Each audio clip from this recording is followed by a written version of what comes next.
Ali Baba and 40 Thieves. There once lived in a town of Persia 2 brothers, one named Qasim and the other Ali Baba. Their father divided a small inheritance equally between them. Qasim married a very rich wife and became a wealthy merchant. Ali Baba married a woman as poor as himself and lived by cutting wood and bringing it upon 3 asses into the town to sell. One day, when Ali Baba was in the forest and had just cut wood enough to load his asses, he saw at a distance a great cloud of dust which seemed to approach him. He observed it with attention and distinguished soon after a body of horsemen whom he suspected might be robbers. He determined to leave his asses to save himself. He climbed up a large tree planted on a high rock, whose branches were thick enough to conceal him, and yet enabled him to see all that passed without being discovered. The troop, who were to the number of 40, all well mounted and armed, came to the foot of the rock on which the tree stood, and there dismounted.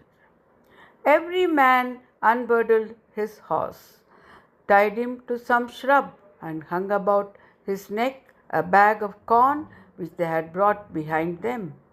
Then each of them took off his saddle bag, which seemed to Ali Baba from its weight to be full of gold and silver. One, whom he took to be their captain, came under the tree in which Ali Baba was concealed, and making his way through some shrubs, pronounced these words, "Open, see same." As soon as the captain of the robbers had thus spoken, a door opened in the rock, and after he had made all his troops enter before him, he followed them, when the door shut again itself. The robbers stayed some time within the rock, during which Ali Baba, fearful of being caught, remained in the tree.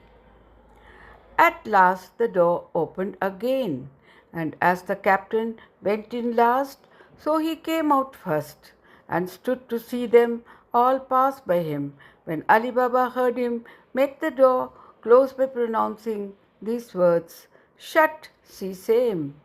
Every man at once went and bridled his horse, fastened his wallet, and mounted again. When the captain saw them all ready, he put himself at the head, and they returned the way they had come. Ali Baba followed them with his eyes as far as he could see them, and afterward stayed a considerable time before he descended. Remembering the words the captain of the robbers used to cause the door to open and shut, he had the curiosity to try if his pronouncing them would have the same effect. Accordingly, he went among the shrubs, and perceiving the door concealed behind them, stood before it and said, "Open, see same." The door instantly flew wide open.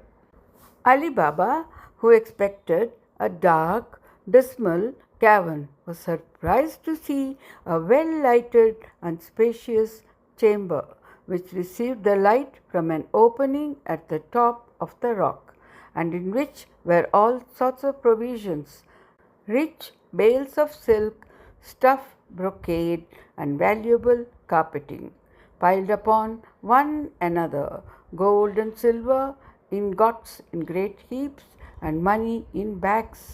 The sight of all these riches made him suppose that this cave must have been occupied for ages by robbers who had succeeded one another.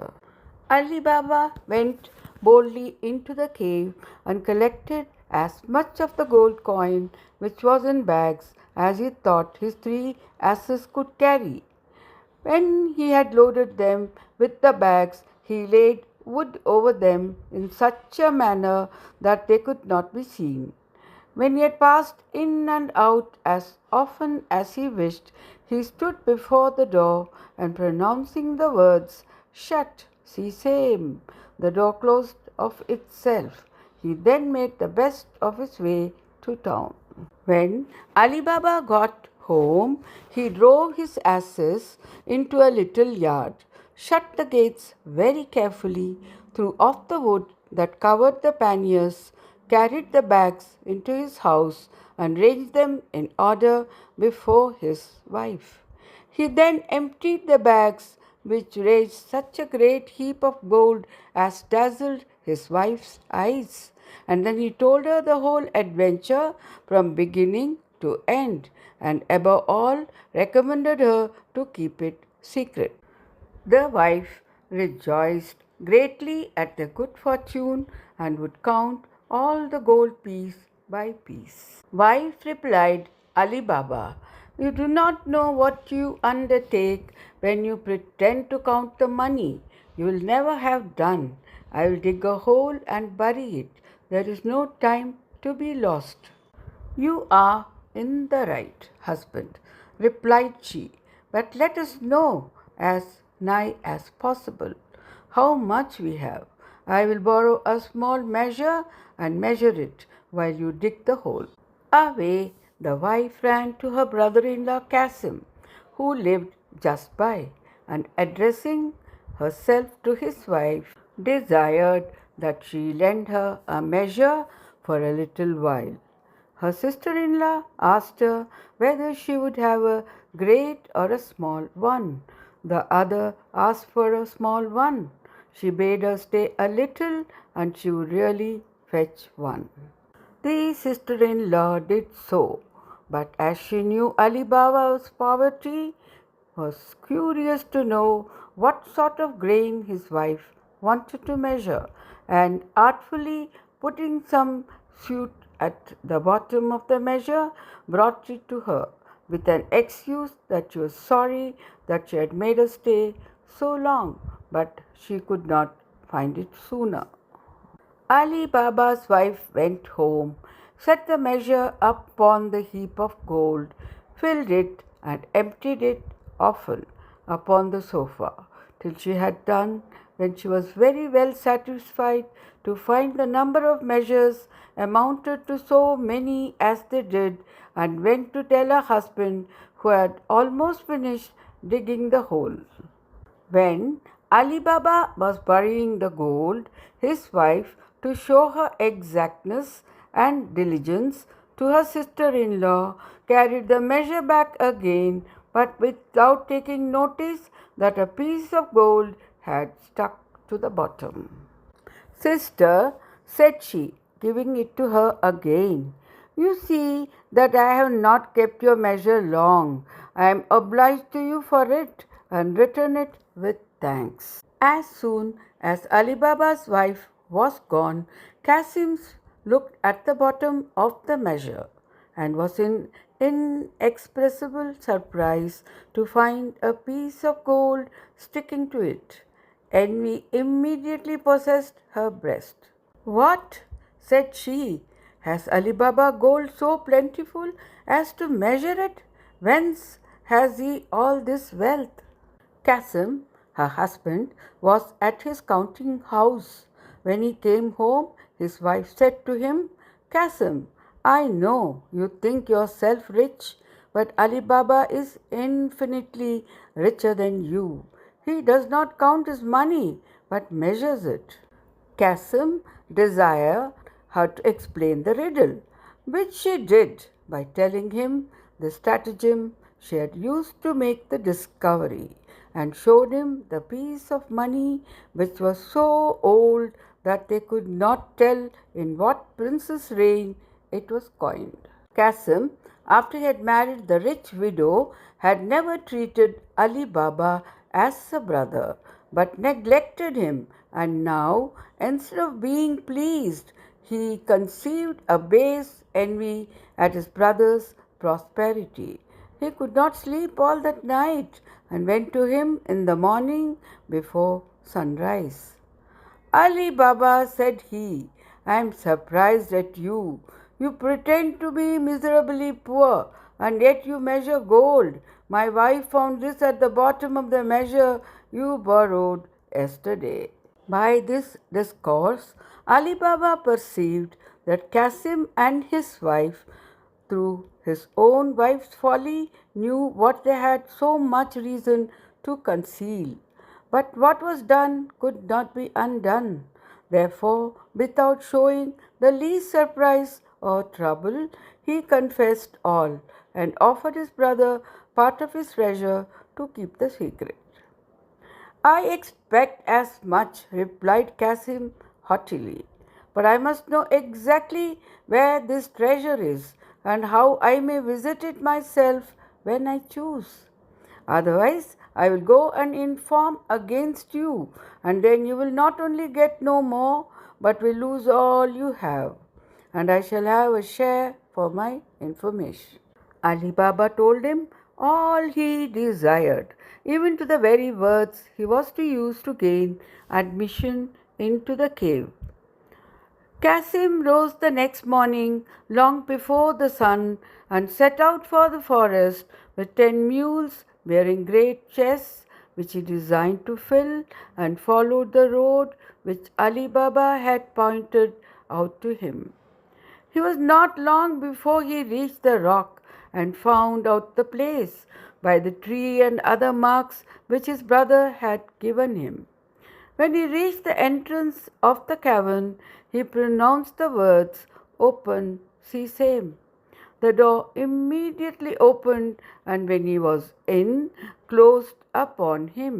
In examining the cave, he was in great admiration to find much more riches than he had expected from Ali Baba's relation. He quickly laid as many bags of gold as he could carry at the door of the cavern. But his thoughts were so full of the great riches he should possess that he could not think of the necessary word to make it open, but instead of sesame said, "Open barley," and was much amazed to find that the door remained fast shut. He named several sorts of grain, but still the door would not open. Qasim had never expected such an incident, and was so alarmed at the danger he was in that the more he endeavored to remember the word sesame, the more his memory was confounded, and he had as much forgotten it as if he had never heard it mentioned. He threw down the bags he had loaded himself with and walked distractedly up and down the cave without having the least regard to the riches that were around him. About noon, the robbers visited the cave. At some distance, they saw Qasim's mules straggling about the rock, with great chests on their backs. Alarmed at this, they galloped full speed to the cave. They drove away the mules, who strayed through the forest so far that they were soon out of sight, and went directly with their naked sabres in their hands to the door, which, on their captain pronouncing the proper words, immediately opened. Qasim, who heard the noise of the horses' feet, at once guessed the arrival of the robbers and resolved to make one effort for his life. He rushed to the door and no sooner saw the door open than he ran out and threw the leader down, but could not escape the other robbers, who with their scimitars soon deprived him of life. The first care of the robbers after this was to examine the cave. They found all the bags which Qasim had brought to the door, to be ready to load his mules, and carried them again to their places, but they did not miss what Ali Baba had taken away before. Then, holding a council and deliberating upon this occurrence, they guessed that Qasim, when he was in, could not get out again, but could not imagine how he had learned the secret words by which alone he could enter. They could not deny the fact of his being there, and to terrify any person or accomplice who should attempt the same thing, they agreed to cut Qasim's body into 4 quarters, to hang 2 on one side and 2 on the other within the door of the cave. They had no sooner taken this resolution than they put in execution, and when they had nothing more to detain them, left the place of their hoards well closed. They mounted their horses, went to beat the roads again, and to attack the caravans they might meet. In the meantime, Qasim's wife was very uneasy when night came and her husband was not returned. She ran to Ali Baba in great alarm and said, "I believe, brother-in-law, that you know Qasim's gone to the forest, and upon what account it is now night and he has not returned. I am afraid some misfortune has happened to him." Ali Baba told her that she did not frighten herself, for that certainly Qasim would not think it proper to come into the town till the night should be pretty far advanced. Qasim's wife, considering how much it concerned her husband to keep the business secret, was the more easily persuaded to believe her brother-in-law. She went home again and waited patiently till midnight. Then her fear redoubled, and her grief was the more sensible because she was forced to keep it to herself. She repented of her foolish curiosity and cursed her desire of prying into the affairs of her brother and sister-in-law. She spent all the night in weeping, and as soon as it was day, went to them, telling them by her tears the cause of her coming. Ali Baba did not wait for his sister-in-law to desire him to go to see what was become of Qasim, but departed immediately with his 3 asses, begging of her first to moderate her grief. He went to the forest, and when he came near the rock, having seen neither his brother nor his mules on his way, was seriously alarmed at finding some blood split near the door, which he took for an ill omen. But when he had pronounced the word and the door had opened, he was struck with horror at the dismal sight of his brother's body. He was not long in determining how he should pay the last dues to his brother, but without adverting to the little fraternal affection he had shown for him, went into the cave to find something to enshroud his remains. Having loaded one of his asses with them, he covered them over with wood. The other 2 asses he loaded with bags of gold, covering them with wood also as before, and then, bidding the door shut, he came away, but was so cautious as to stop some time at the end of the forest, that he might not go into the town before night. When he came home, he drove the 2 asses loaded with gold into his little yard, and left the care of unloading them to his wife, while he led the other to his sister-in-law's house. Ali Baba knocked at the door, which was opened by Morgiana, a clever, intelligent slave, who was fruitful in inventions to meet the most difficult circumstances. When he came into the court, he unloaded the ass, and taking Morgiana aside, said to her, "You must observe an inviolable secrecy. Your master's body is contained in these 2 panniers. We must bury him as if he had died a natural death. Go now and tell your mistress I leave the matter to your wit and skilful devices." Ali Baba helped to place the body in Qasim's house, again recommended to Morgiana to act her part well, and then returned with his ass. Morgiana went out early the next morning to a druggist and asked for a sort of lozenge which was considered efficacious in the most dangerous disorders. The apothecary inquired who was ill. She replied with a sigh, her good master Kasim himself, and that he could neither eat nor speak.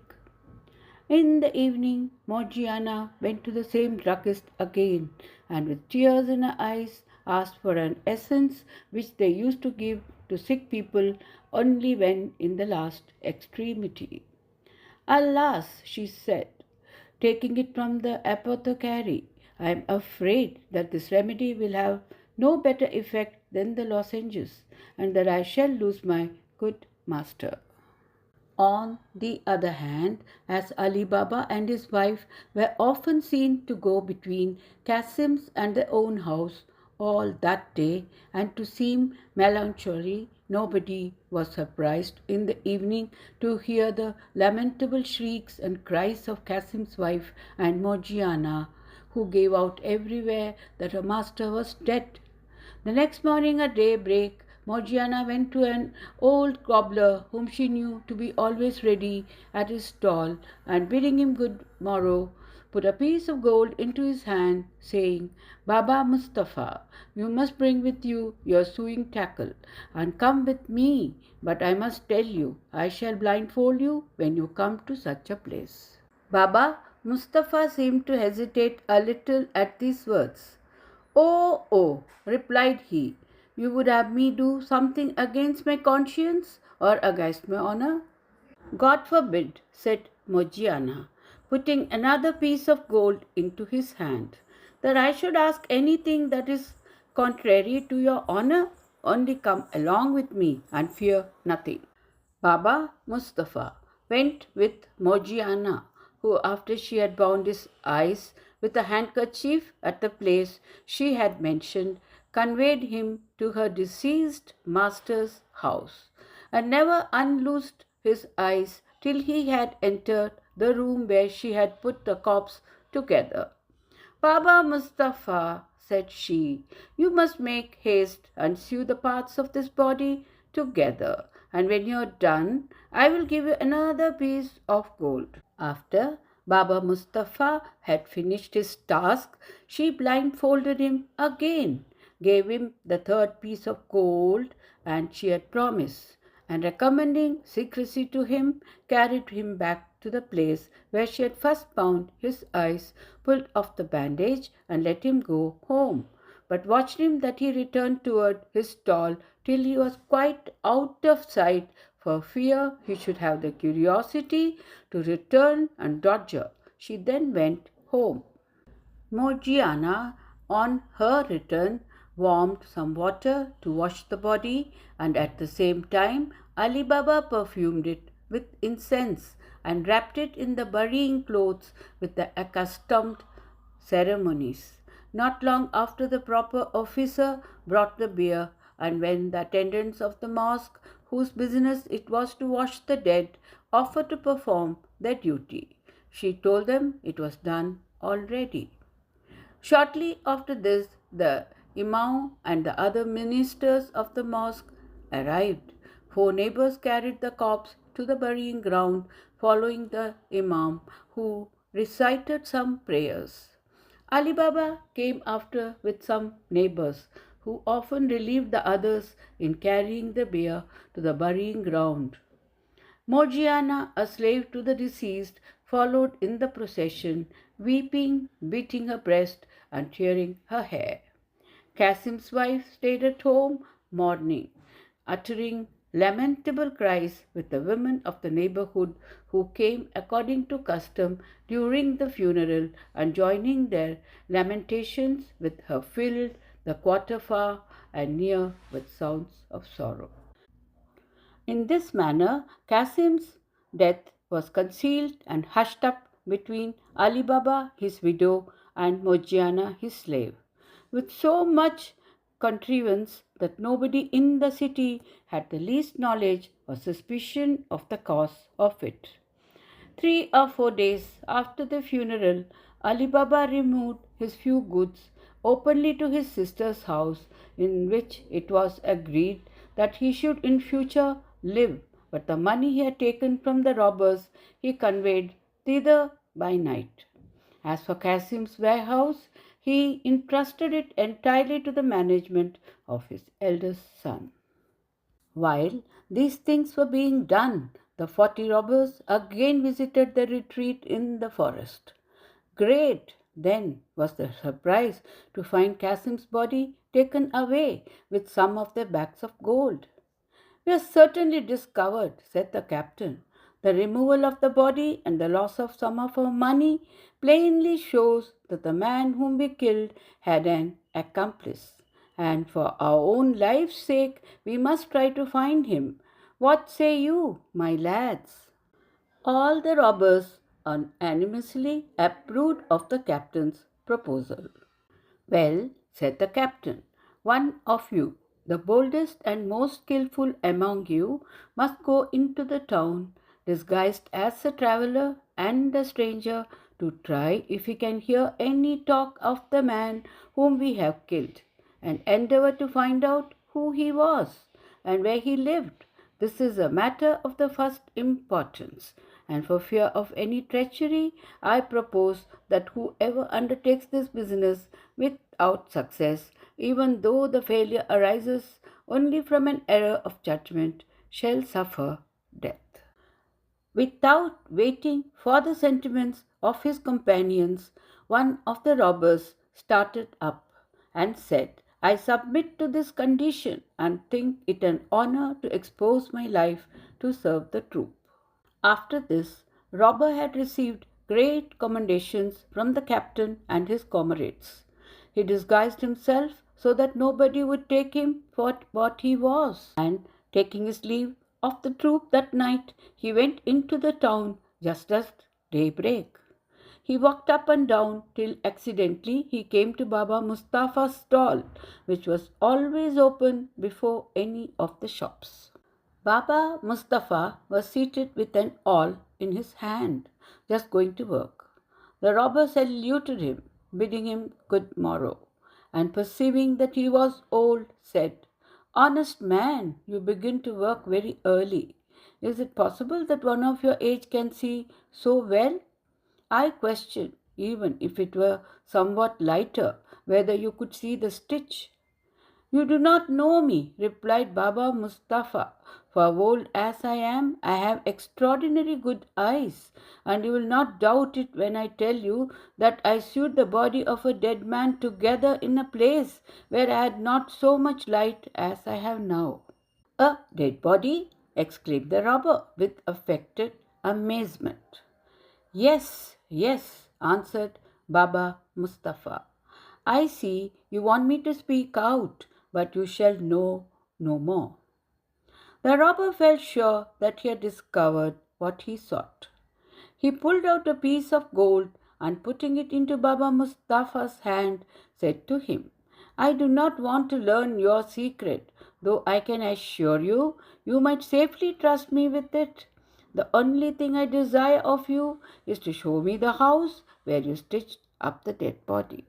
"If I were disposed to do you that favor," replied Baba Mustafa, "I assure you I cannot. I was taken to a certain place, whence I was led blindfold to the house, and afterward brought back in the same manner. You see, therefore, the impossibility of my doing what you desire." "Well," replied the robber, "you may, however, remember a little of the way that you were led blindfold. Come, let me blind your eyes at the same place. We will walk together. Perhaps you may recognize some part, and as everyone should be paid for his trouble, here's another piece of gold for you. Gratify me in what I ask you." So saying, he put another piece of gold into his hand.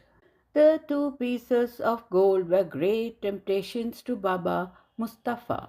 He looked at them a long time in his hand without saying a word, but at last he pulled out his purse and put them in. "I cannot promise," said he to the robber, "that I can remember the way exactly, but since you desire, I will try what I can do." At these words, Baba Mustafa rose up, to the great joy of the robber, and led him to the place where Mojina had bound his eyes. "It was here," said Baba Mustafa. "I was blindfolded and I turned this way." The robber tied his handkerchief over his eyes and walked by him till he stopped directly at Kasim's house, where Ali Baba then lived. The thief, before he pulled off the band, marked the door with a piece of chalk, which he had ready in his hand, and then asked him if he knew whose house that was, to which Baba Mustafa replied that as he did not live in that neighborhood, he could not tell. The robber, finding that he could discover no more from Baba Mustafa, thanked him for the trouble he had taken, and left him to go back to his stall, while he returned to the forest, persuaded that he should be very well received. A little after the robber and Baba Mustafa had parted, Morgiana went out of Ali Baba's house upon some errand, and upon her return, seeing the mark the robber had made, stopped to observe it. "What can be the meaning of this mark?" said she to herself. "Somebody intends my master no good. However, with whatever intention it was done, it is advisable to guard against the worst." Accordingly, she fetched a piece of chalk and marked 2 or 3 doors on each side in the same manner, without saying a word to her master or mistress. In the meantime, the robber rejoined his troop in the forest and recounted to them his success, expatiating upon his good fortune in meeting so soon with the only person who could inform him what he wanted to know. All the robbers listened to him with the utmost satisfaction. Then the captain, after commending his diligence, addressing himself to them all, said, "Comrades, we have no time to lose. Let us set off well armed, without it appearing who we are. But that we may not excite any suspicion, let only 1 or 2 go into the town together and join our rendezvous, which shall be the great square. In the meantime, our comrade who brought us the good news, and I will go and find out the house, that we may consult what had best be done." This speech and plan was approved of by all, and they were soon ready. They filed off in parties of 2 each, after some interval of time, and got into the town without being in the least suspected.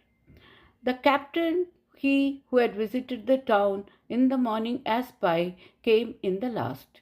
He led the captain into the street where he had marked Ali Baba's residence, and when they came to the first house which Morgiana had marked, he pointed it out. But the captain observed that the next door was chalked in the same manner and in the same place, and showing it to his guide, asked him which house it was, that or the first. The guide was so confounded that he knew not what to answer to make. But he was still more puzzled when he and the captain saw 5 or 6 houses similarly marked. He assured the captain with an oath that he had marked but one, and could not tell who had chalked the rest, so that he could not distinguish the house which the cobbler had stopped at. The captain, finding that their design had proved abortive, went directly to that place and told his troop that they had lost their labor and must return to their cave. He himself set them the example, and they all returned as they had come. When the troop was all got together, the captain told them the reason of their returning, and presently the conductor was declared by all worthy of death. He condemned himself, acknowledging that he ought to have taken better precaution and prepared to receive the stroke from him who was appointed to cut off his head. But as the safety of the troop required the discovery of the second intruder into the cave, another of the gang, who promised himself that he should succeed better, presented himself, and his offer being accepted, he went and corrupted Baba Mustafa as the other had done, and being shown the house, marked it in a place more remote from sight with red chalk. Not long after, Morgiana, whose eyes Nothing could escape, went out, and seeing the red chalk and arguing with herself as she had done before, marked the other neighbors' houses in the same place and manner. The robber, on his return to his company, valued himself much on the precaution he had taken, which he looked upon as an infallible way of distinguishing Ali Baba's house from the others. And the captain and all of them thought it must succeed. They conveyed themselves into the town with the same precaution as before. But when the robber and his captain came to the street, they found the same difficulty, at which the captain was enraged, and the robber in as great confusion as his predecessor. Thus, the captain and his troop were forced to retire a second time, and much more dissatisfied, while the robber who had been the author of the mistake underwent the same punishment which he willingly submitted to. The captain, having lost two brave fellows of his troop, was afraid of diminishing it too much by pursuing this plan to get information of the residence of the plunderer. He found by the example that the heads were not so good as the hands on such occasions, and therefore resolved to take upon himself the important commission. Accordingly, he went and addressed himself to Baba Mustafa, who did him the same service he had done to the other robbers. He did not set any particular mark on the house, but examined and observed it so carefully by passing often by it that it was impossible for him to mistake it.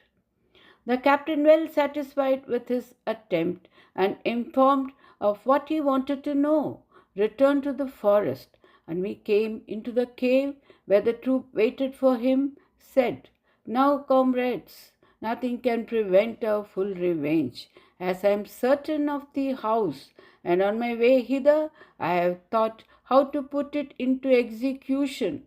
But if anyone can form a better expedient, let him communicate it." He then told them his contrivance, and as they approved of it, ordered them to go into the villages about and buy 19 mules with 38 large leather jars, one full of oil and the others empty. In 2 or 3 days' time, the robbers had purchased the mules and jars, and as the mouths of the jars were rather too narrow for his purpose, the captain caused them to be widened, and after having put one of his men into each with the weapons which he thought fit, leaving open the seam which had been undone to leave them room to breathe, he rubbed the jars on the outside with oil from the full vessel. Things being thus prepared, when the 19 mules were loaded with 37 robbers in jars and the jar of oil, the captain, as the driver, set out with them and reached the town by the dusk of the evening. As he had intended, he led them through the streets till he came to Ali Baba's, at whose door he designed to have knocked, but was prevented by his sitting there after supper to take a little fresh air. He stopped his mules, addressed himself to him, and said, "I have brought some oil a great way to sell at tomorrow's market, and it is now so late that I do not know where to lodge. If I should not be troublesome to you, do me the favor to let me pass the night with you, and I shall be very much obliged by your hospitality." Though Ali Baba had seen the captain of the robbers in the forest and had heard him speak, it was impossible to know him in the disguise of an oil merchant. He told him he should be welcome, and immediately opened his gates for the mules to go into the yard. At the same time, he called to a slave and ordered him, when the mules were unloaded, to put them into the stable and to feed them, and then went to Morgiana to bid her get a good supper for his guest. After they had finished supper, Ali Baba, charging Morgiana afresh to take care of his guest, said to her, "Tomorrow morning I design to go to the bath before day. Take care, my bathing linen be ready. Give them to Abdallah, which was the slave's name, and make me some good broth against I return. After this, he went to bed. In the meantime, the captain of the robbers went into the yard and took off the lid of each jar and gave his pupil orders what to do. Beginning at the first jar and so on to the last, he said to each man, as soon as I throw some stones out of the chamber window where I lie, do not fail to come out, and I will immediately join you. After this he returned into the house, when Morgiana, taking up a light, conducted him to his chamber where she left him, and he, to avoid any suspicion, put the light out soon after and laid himself down in his clothes that he might be the more ready to rise. Morgiana, remembering Ali Baba's orders, got his bathing linen ready and ordered Abdallah to set on the pot for the broth. But while she was preparing it, the lamp went out, and there was no more oil in the house nor any candles. What to do she did not know, for the broth must be made. Abdallah, seeing her very uneasy, said, Do not fret and tease yourself, but go into the yard and take some oil out of one of the jars. Morgiana thanked Abdallah for his advice, took the oil pot, and went into the yard. When she came nigh the first jar, the robber within said softly, Is it time? Though naturally much surprised at finding a man in the jar instead of the oil she wanted, she immediately felt the importance of keeping silence, as Ali Baba, his family, and herself were in great danger. And collecting herself without showing the least emotion, she answered, Not yet, but presently. She went quietly in this manner to all the jars, giving the same answer till she came to the jar of oil. By this means, Morgiana found that her master, Ali Baba, had admitted 38 robbers into his house, and this pretended oil merchant was the captain. She made what haste she could do to fill the oil pot and returned into the kitchen, where, as soon as she had lighted her lamp, she took a great kettle, went again to the oil jar, filled the kettle, set it on a large wood fire, and as soon as it boiled, went and poured enough into every jar to stifle and destroy the robber within. When this action, worthy of the courage of Morgiana, was executed without any noise as she had projected, she returned into the kitchen with the empty kettle, and having put out the great fire she had made to boil the oil, and leaving just enough to make the broth, put out the lamp also, and remained silent, resolving not to go to rest till through the window of the kitchen, which opened into the yard, she had seen what might follow.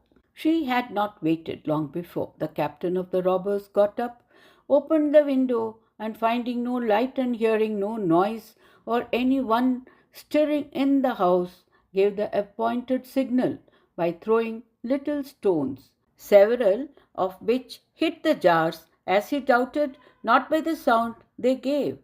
He then listened, but not hearing or perceiving anything whereby he could judge that his companion stood, he began to grow very uneasy, threw stones again a second and also a third time, and could not comprehend the reason that none of them should answer his signal.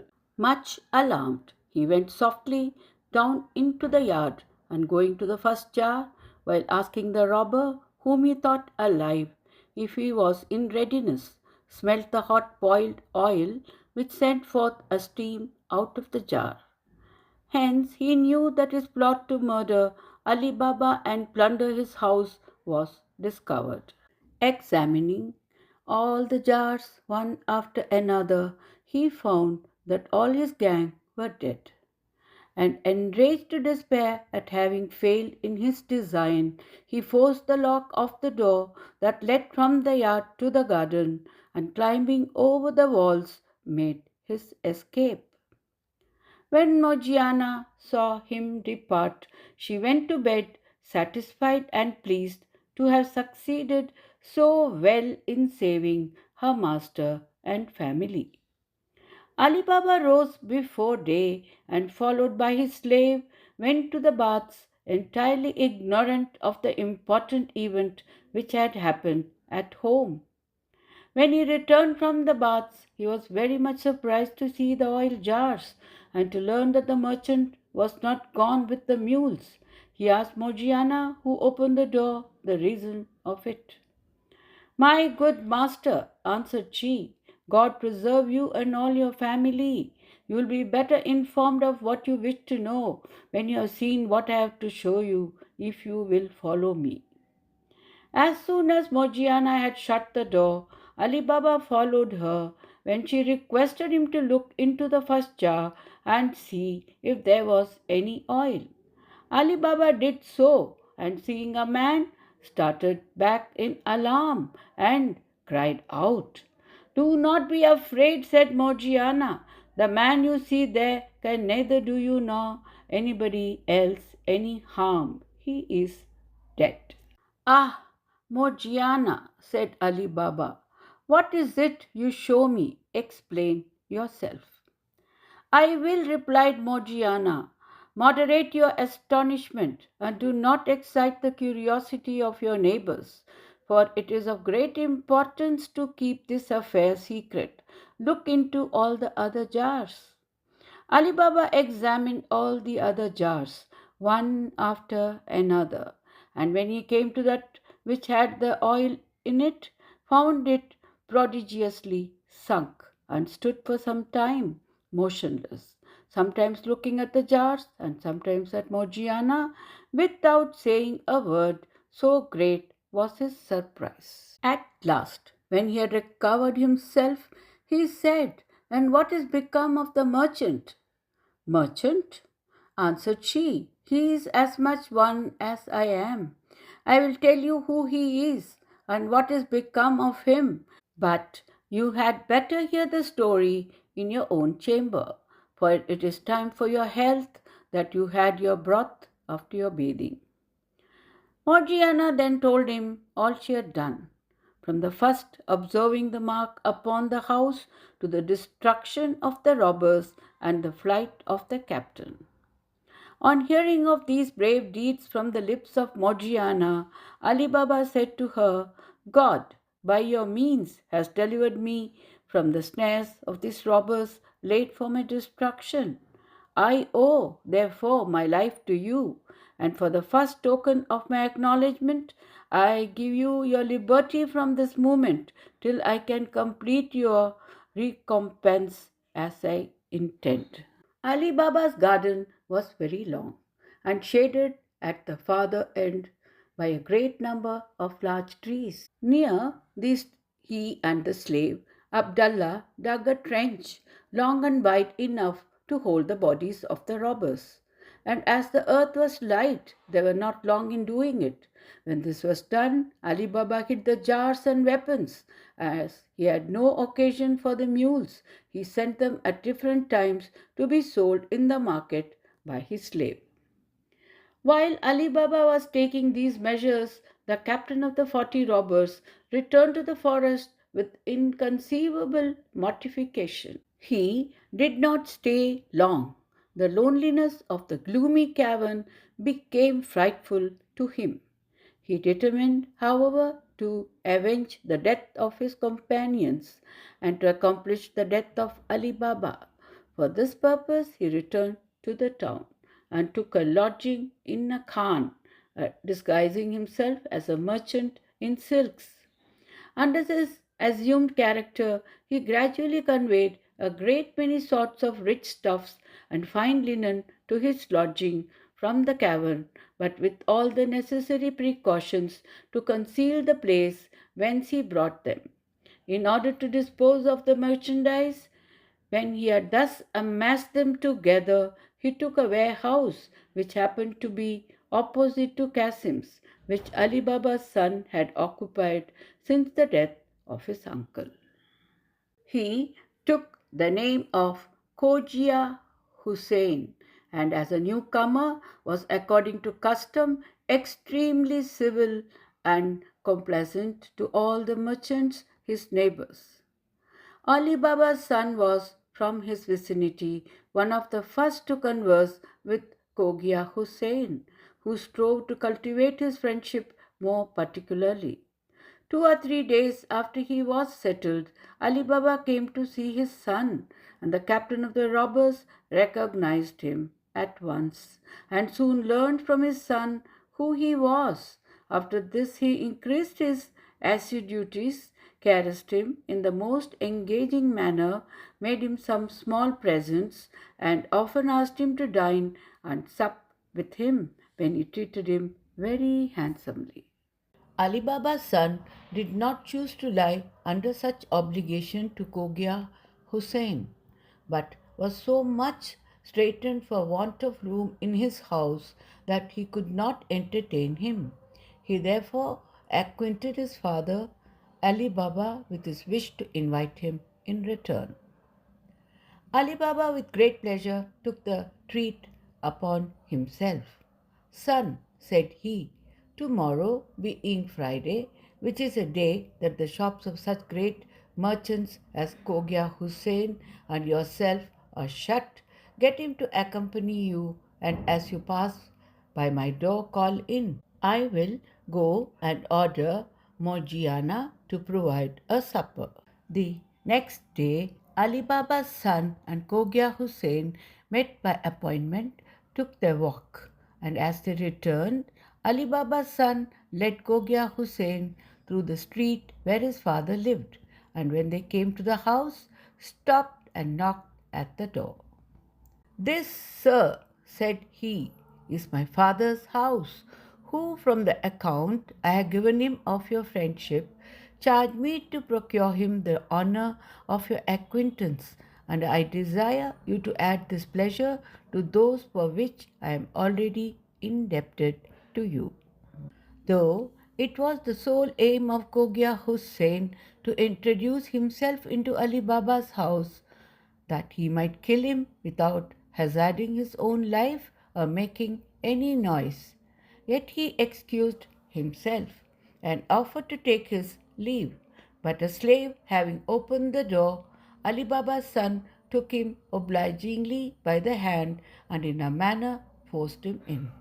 Ali Baba received Khogia Hussain with a smiling countenance, and in the most obliging manner he could wish, he thanked him for all the favours he had done his son, adding, withal, the obligation was the greater as he was a young man, not much acquainted with the world, and that he might contribute to his information. Khogia Hussain returned the compliment by assuring Ali Baba that though his son might not have acquired the experience of older men, he had good sense equal to the experience of many others. After a little more conversation on different subjects, he offered again to take his leave, when Ali Baba, stopping him, said, "Where are you going, sir, in so much haste? I beg you will do me the honor to sup with me, though my entertainment may not be worthy your acceptance. Such as it is, I heartily offer it." "Sir," replied Khogia Hussain, "I am thoroughly persuaded of your goodwill, but the truth is I can eat no victuals that have any salt in them. Therefore judge how I should feel at your table." "If that is the only reason," said Ali Baba, "it ought not to deprive me of the honor of your company. For in the first place, there is no salt ever put into my bread, and as to the meat we shall have tonight, I promise you there shall be none in that. Therefore you must do me the favor to stay. I will return immediately." He went to give his order to Morgiana, who was much surprised. "Who is this man," she said, who eats no salt with his meat. He is an honest man, Morgiana, returned her master. Therefore do as I bid you. But she could not withstand a desire to see this strange man. So she helped Abdallah to carry up the dishes, and saw in a moment that Cogia Hassan was the robber captain and carried a dagger under his garment. I am not surprised, she said to herself, that this wicked man who intends to kill my master will eat no salt with him, but I will hinder his plans. She sent up the supper by Abdallah, while she made ready for one of the boldest acts that could be thought on. When the dessert had been served, Cogia Hassan was left alone with Ali Baba and his son, whom he thought to make drunk and then to murder them. Morgiana, meanwhile, put on a headdress like a dancing girl's and clasped a girdle round her waist, from which hung a dagger with a silver hilt, and said to Abdallah, "Take your tabor, and let us go and divert our master and his guest." Abdallah took his tabor and played before Morgiana until they came to the door, where Abdallah stopped playing and Morgiana made a low courtesy. "Come in, Morgiana," said Ali Baba, "and let Cogia Hassan see what you can do." And turning to Cogia Hassan, he said, "She is my slave and my housekeeper." Cogia Hassan was by no means pleased, for he feared that his chance of killing Ali Baba was gone for the present. But he pretended great eagerness to see Morgiana, and Abdallah began to play and Morgiana to dance. After she had performed several dances, she drew her dagger and made passes with it, sometimes pointing it at her own breast, sometimes at her master's, as if it were part of the dance. Suddenly, out of breath, she snatched the tabor from Abdallah with her left hand, and holding the dagger in her right hand, held out the tabor to her master. Ali Baba and his son put a piece of gold into it, and Cogia Hassan, seeing that she was coming to him, pulled out his purse to make her a present. But while he was putting his hand into it, Morgiana plunged the dagger into his heart. "Unhappy girl," cried Ali Baba and his son, "what have you done to ruin us?" "It was to preserve you, master, not to ruin you," answered Morgiana. "See here," opening the false merchant's garment and showing the dagger. "See what an enemy you have entertained. Remember, he would eat no salt with you, and what more would you have? Look at him, he is both the false oil merchant and the captain of the 40 thieves." Ali Baba was so grateful to Morgiana for thus saving his life that he offered her to his son in marriage, who readily consented, and a few days after the wedding was celebrated with greatest splendor. At the end of a year, Ali Baba, hearing nothing of the two remaining robbers, judged they were dead, and set out to the cave. The door opened on his saying, "Open, see same." He went and saw that nobody had been there since the captain left it. He brought away as much gold as he could carry and returned to town. He told his son the secret of the cave, which his son handed down in his turn. So the children and grandchildren of Ali Baba were rich to the end of their lives.